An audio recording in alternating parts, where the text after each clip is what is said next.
TV Gracia presenta las palabras inefables de Dios.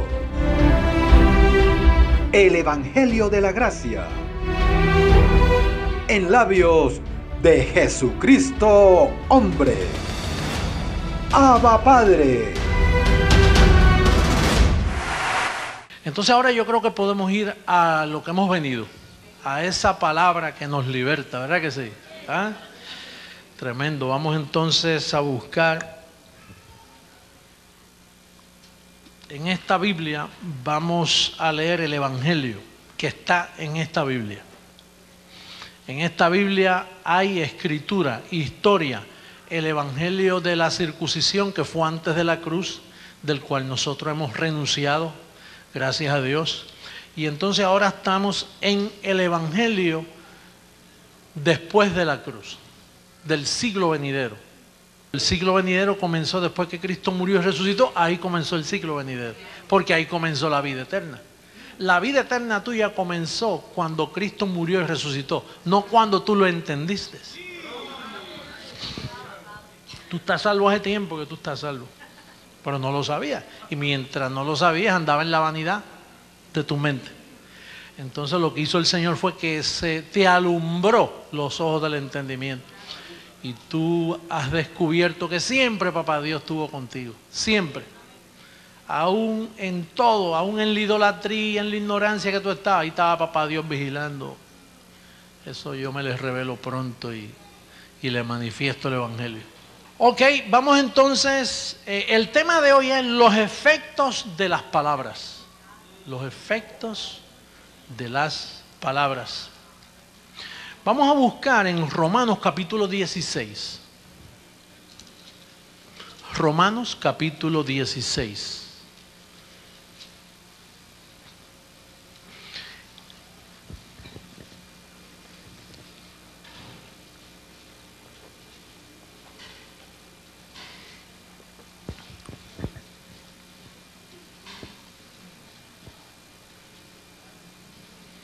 En el verso 17 y 18.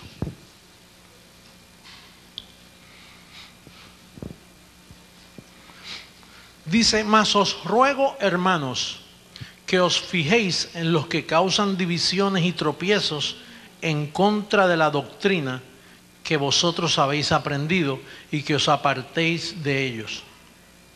Si usted confía que en 34 años que yo vengo leyendo este libro, él está hablando ahí de los apóstoles, de los de la circuncisión. O sea, los apóstoles de Jesús tuvieron un evangelio que cuando Cristo murió, terminó ese evangelio, porque era un evangelio de ley. Después de la cruz comenzó otro evangelio, que es el que Dios les reveló a Pablo para nosotros los gentiles. Pero ¿qué sucede? Que los apóstoles siguieron predicando, pero no el de Pablo. Siguieron predicando el de antes de la cruz. Sencillo, ¿verdad? Que usted entiende eso. Eso está claro entre nosotros. Entonces, ¿qué pasa? Como ese evangelio era un evangelio de obras, que es el que todos nuestros bendecidos cristianos están practicando, el evangelio de obras. Por eso ellos no nos entienden y tienen dificultad con nosotros, como tenían dificultad con Pablo. Por eso Pablo dice: mire, pongan el ojo en estos que todavía tienen los ojos antes de la cruz, porque causan tropiezo, no entienden. Entonces él le dice: yo les ruego que se fijen en esos que causan divisiones. Y después dice: y que os apartéis de ellos. Si ese no está cometiendo cosas feas, pero causa división con lo que habla, apártate de ellos, porque te va a traer dificultad. Esos son los religiosos. Son religiosos que caen mal. Cuando usted está en falsedad, le da ira. Cuando lo pellizcan un poquito, usted comienza diciendo: Jesús te ama, pero al ratito: Jesús te ama, te voy a meterlo al infierno. Porque es que la ley produce ira. Y en nosotros te decimos: Jesucristo te ama, y te lo sostenemos ahí tranquilito, aunque digas lo que digas. Te lo seguimos diciendo porque andamos en dominio propio. Aunque no todos, en Cristiana y Gracia hay bravitos también. Hay gente que no han muerto, que están acostados en el ataúd, pero tienen los pies por fuera.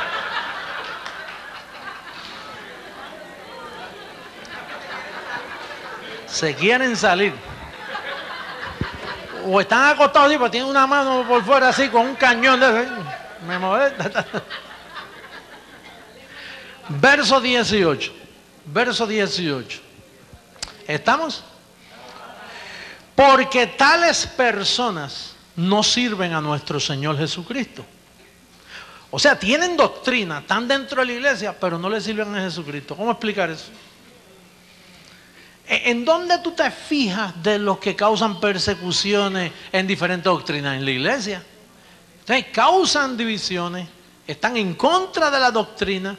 Y entonces Pablo dice, el que se mete en contra de la doctrina que yo predico, no ama a Jesucristo ni le sirve a Jesucristo, aunque predique a Jesucristo.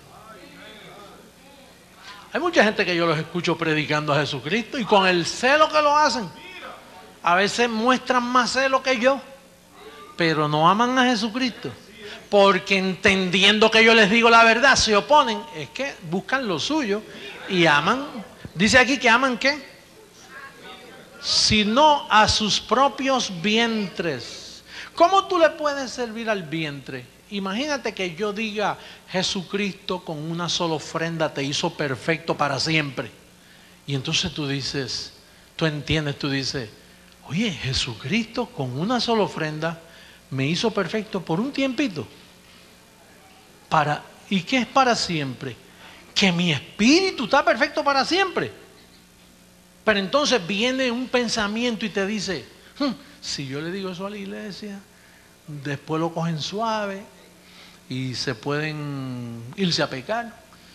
Entonces, ¿qué pasa? Que ya tú estás mirando una verdad que debes decirla, pero por temores tuyos y por miedos a que las personas se te vayan de la iglesia, entonces tú dices, espérate, porque él le sirve a su vientre, no a la verdad. Yo te digo a ti lo que dice ahí. ¿Por qué? Porque yo no le estoy sirviendo a mi vientre, yo le estoy sirviendo a Dios. Entonces, cuando yo leo algo, y por ejemplo, si la Biblia me dice a mí, por cuanto los hijos, nosotros participamos de carne, nuestro espíritu participó de carne, él también hizo lo mismo. En el vientre de María participó de carne, se formó un cuerpo para estar entre nosotros, para destruir al diablo. Entonces yo digo, para destruir al diablo, entonces el diablo está destruido. Entonces el diablo no existe. ¿Cuándo fue que murió y lo destruyó? Hace 2000 años. Quiere decir que el diablo existió, pero hace 2000 años no existe. Pero entonces yo digo, si le digo a la iglesia que el diablo no existe, muchacho, ¿tú no ves que hay gente que está en la iglesia porque le tiene miedo al diablo? Entonces, a mí no me conviene decirle eso a la iglesia y lo digo, hermano, para destruir al diablo. Sigamos con el servicio, pero no lo explico. Porque en él vosotros estáis completos y no os falta nada. Que no me falta nada. Pues ya yo no tengo que estar diciendo, Señor, ven, completa la obra en mí, renuévame. Y pues es que no te falta nada. Si yo te leo en la Biblia que dice, el que se une al Señor, un espíritu es con él. Que yo soy y el Señor está perfecto, sí. Y yo soy un espíritu con él, sí. Oye, entonces yo estoy bien bendecido. Pero no lo explico. El que se une al Señor, un espíritu con el hermano, pórtese bien.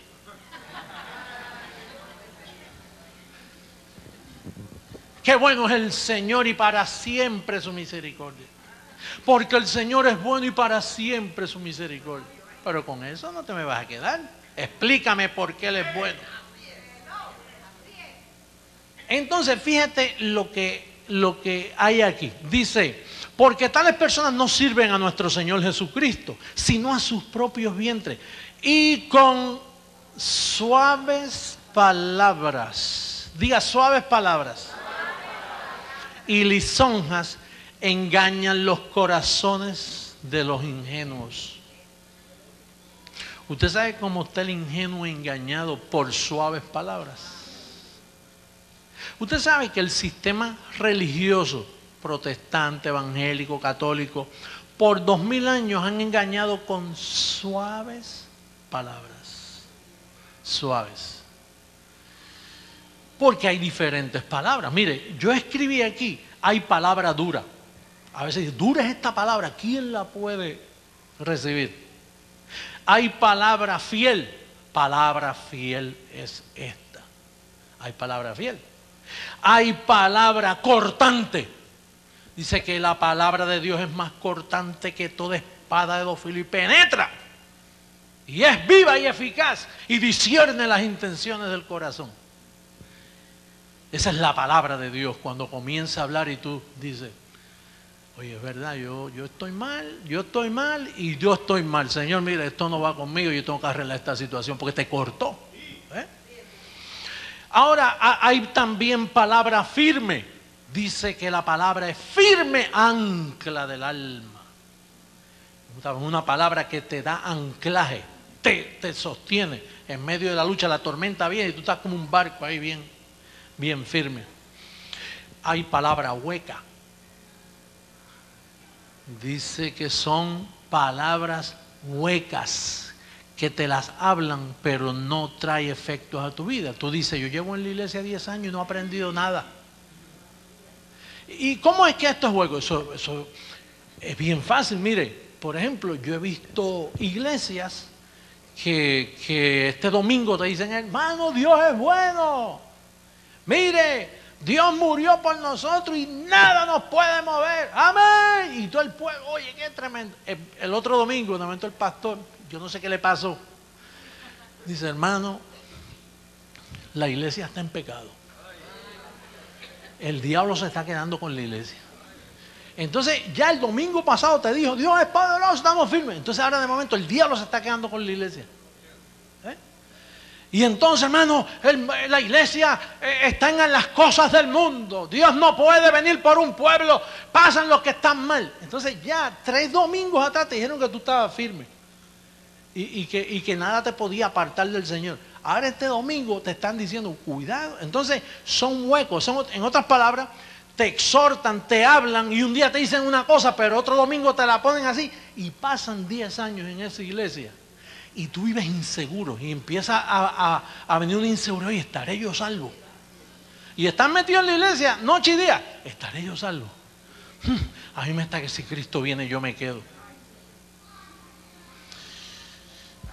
Entonces, palabra suave significa, es una palabra número 1, que no te renueva la mente. Te quedas igualito. Mira, toda esa gente que se oponen a mí. Esa gente llevan 20, 30 años en la iglesia y uno le dice, hermano, la predestinación es un acto de amor. Tenga cuidado con eso, hermano. Y está escrito en sus Biblias, ellos lo leen. Pero como que es hueco. Tienen las mentes ya habituadas a palabras suaves que no le dan formación. Sí, el apóstol Pablo cuando hablaba dice, hijitos míos, cuando yo les hablo es que yo quiero formar a Cristo en vosotros. El evangelio que Pablo predicaba formaba a Cristo en el creyente. Pero el evangelio que predicaban los apóstoles no te formaban, más bien te deformaban. Entonces el apóstol Pablo te dice que hay palabra, hay otra palabra que se llama sana, palabras sanas. Vamos a verlo.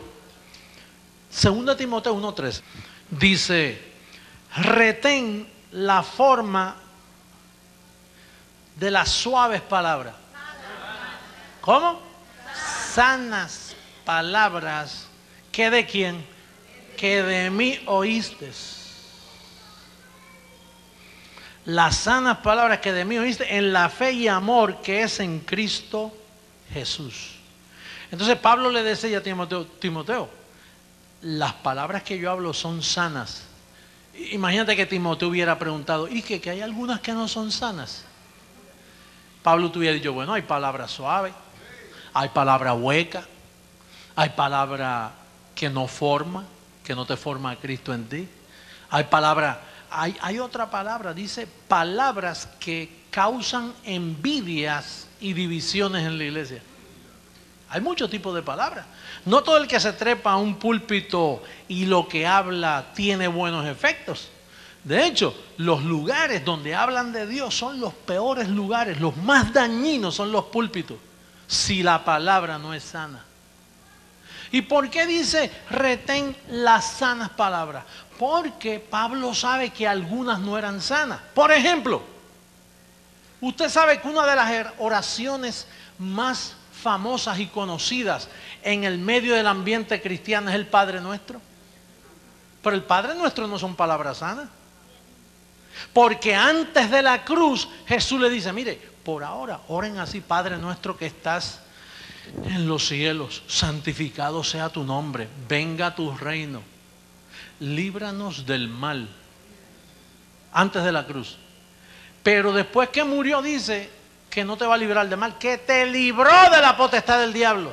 Entonces, si te libró y tú ahora comienzas, líbranos de todo mal, ahí la palabra ya no es sana, porque él oró así antes de morir. Entonces, después que muere, ahora te libró de la potestad del diablo, te libró del mismo diablo. Entonces ahora tú decir, Señor, líbrame del mal. Parece una oración bonita, ¿verdad? Líbranos del mal. Pero entonces estás invalidando algo que Él te va a contestar: ya te libré. Entonces quiere decir que esa palabra no solo es suave, no solo es vana, pero no es sana. Porque te está poniendo a ti antes de la cruz, cuando ya Él murió por ti.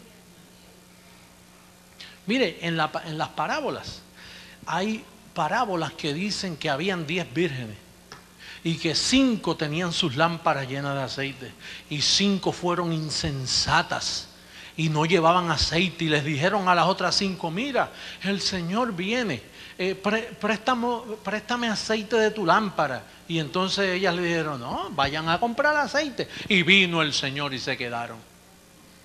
Ahora dime una cosa, si tú en Cristo Jesús estás completo y con una sola ofrenda te hizo perfecto, y el que se une al Señor, un espíritu, es con Él, ¿tienes tú la lámpara vacía? Cuando a ti no te falta nada. Si tú has confesado a Jesús, te libró de la potestad del diablo. ¿Y qué sucede con un predicador que te dice, hermano, aquí hay gente que tiene las lámparas vacías, busca aceite? Entonces de momento tú dices, oye, el domingo pasado me dijo que nada me podía apartar del Señor, que Cristo es mi Salvador, como poderoso, gigante y guerrero está conmigo. Ahora me dice que me falta aceite, que me voy a quedar. ¿Qué pasó? Que ese predicador te estaba hablando a ti antes de la cruz, porque Jesús lo dijo. ¿Y qué importa que Jesús lo haya dicho? Jesús dijo muchas palabras que no son sanas para este pacto. Apóstol, que Jesús habló palabras que no son sanas, eran sanas para el tiempo de Él, pero después que murió y resucitó, si tú las repites, caes en la trampa. Mira la parábola de ¿a qué compararé a esta generación? Dice, lo compararé, dice que cuando el espíritu inmundo sale del hombre, entonces Jesucristo viene, conforme a la interpretación, entonces viene y ese hombre queda limpio, pero el hombre se descuida y barre su casa, y entonces los espíritus inmundos vienen y moran otra vez allí, y el estado de ese hombre viene a ser peor, porque se le meten 7 espíritus peores. Pero dime una cosa, cuando Jesucristo vino a tu vida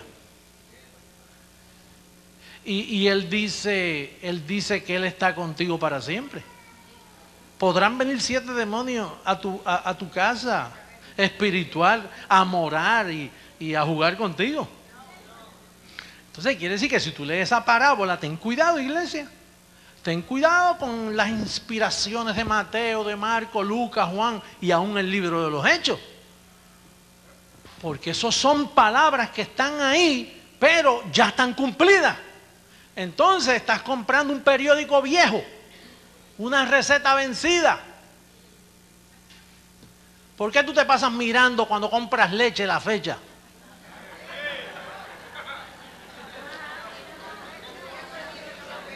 Yo que viajo mucho, que compro leche y entonces me voy 4 días, 5 días y regreso y veo la leche ahí. Y, pero la fecha está vencida. La vuelo. La boto. Usted tiene que mirar la fecha, pues si no mira la fecha, imagínate. Y así está la iglesia, mira, usando recetas canceladas ya, consejos viejos.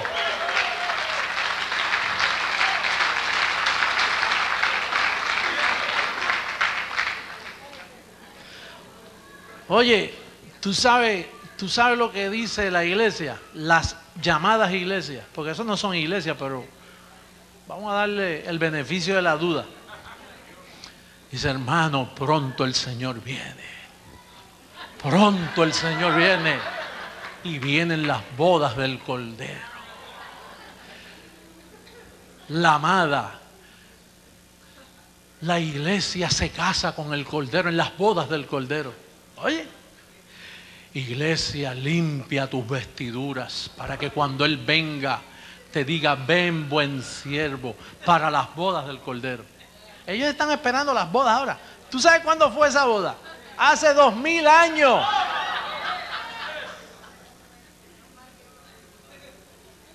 Dice que Cristo se entregó por la iglesia para presentársela a sí mismo ataviada, limpia, pura, sin mancha, sin arruga y sin mancha. Así está la iglesia del Señor.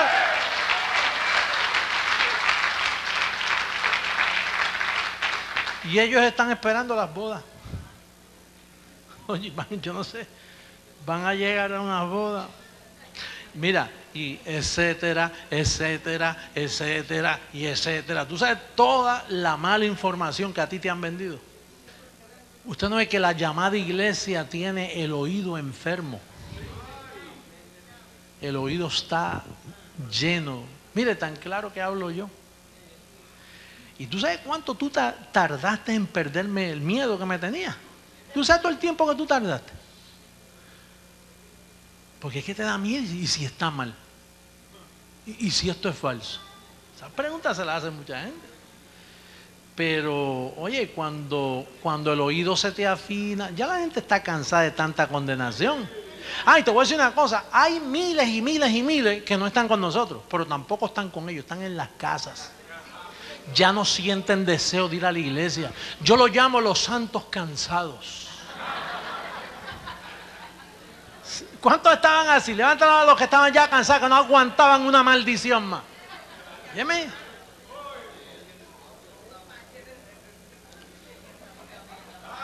Santos cansados. que ya no aguantan. Ya no aguantan un cantazo más de estos pastores. Y con los mismos cuentitos, hermano, busquemos al libro de Malaquías. Y ahí le llaman ladrones. Mire, busquemos al profeta tal.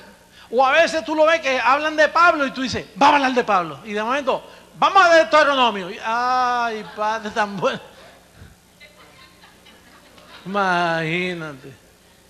O sea que te invitan a cenar, mira, vente que tengo una comidita fresquecita y cuando llega ahí es una comida de esa de restaurante rápido. Dice, yo creía que había un arrocito con unos frijolitos, un bistecito encebollado, con unos tostoncitos, pataconcitos. Pero mire que servirme un hamburgues a mí con papa frita llena de aceite.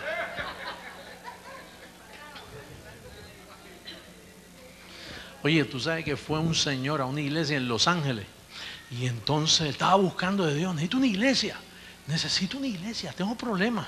¿Dónde? Y entonces le dijo, mira, allí en la esquina hay una bien bonita, blanquita, con una, bueno, la vas a ver allí. Y fue, y por fin llegué donde el Señor. Y fue y se sentó. Y era miércoles, no fue domingo, porque los domingos a veces te lo dibujan mejor. Era miércoles, que es a casa cerrada, donde está la familia, ¿eh?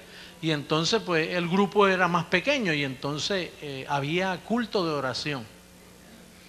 Y entonces el pastor dijo, hermano, vamos a presentar las peticiones. Así que hay alguna petición y se paró una señora. Y dice, ay, pastor, mire, ore por mis hijos, que esas peleas constantes, ya yo no aguanto más en mi casa. Yo los crié, luché con ellos, se pasan peleando y por favor, ore por ellos. Dice, sí, hermano, entonces, ¿quién más tiene una petición? Entonces, hermano, mire, mi matrimonio está, que eso es... Bueno, porque son las peticiones, ¿no? Ahí es el momento de... ¿cómo que dice? A calzón quitado, ahí, vamos a abrir aquí. ¿Qué es lo? Y la petición del otro dice, hermano, mire, ore por la iglesia porque hay una de divisiones. Cuando usted predica los domingos se van al baño y eso empieza, usted los oye, pastor, tenemos que orar por nuestro pastor. Y entonces después se levanta el hermano diácono y dice, mire, ahora a mí me está que ya esto no, yo no lo soporto más, en el trabajo me van a botar, las cosas me van mal, el carro me lo quitaron. Oye, y ese hombre que fue para allá, muchachos, y entonces el pastor parece que lo vio así, dijo, oye, tenemos una visita aquí. Por favor, denos su nombre. No, mire, yo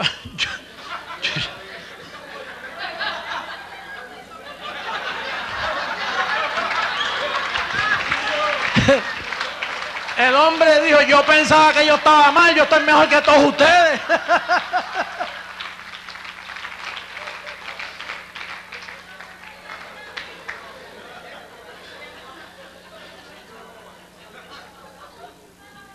Mire, oiga, para terminar, fe es la certeza ¿de qué? De lo que se espera. La convicción. O sea, fe es la certeza de lo que tú estás ¿qué? Esperando. Y la convicción de que va a llegar. No se ve, lo estás esperando y hay convicción de que va a llegar. Esa es fe. Oye, vamos a estar en pie.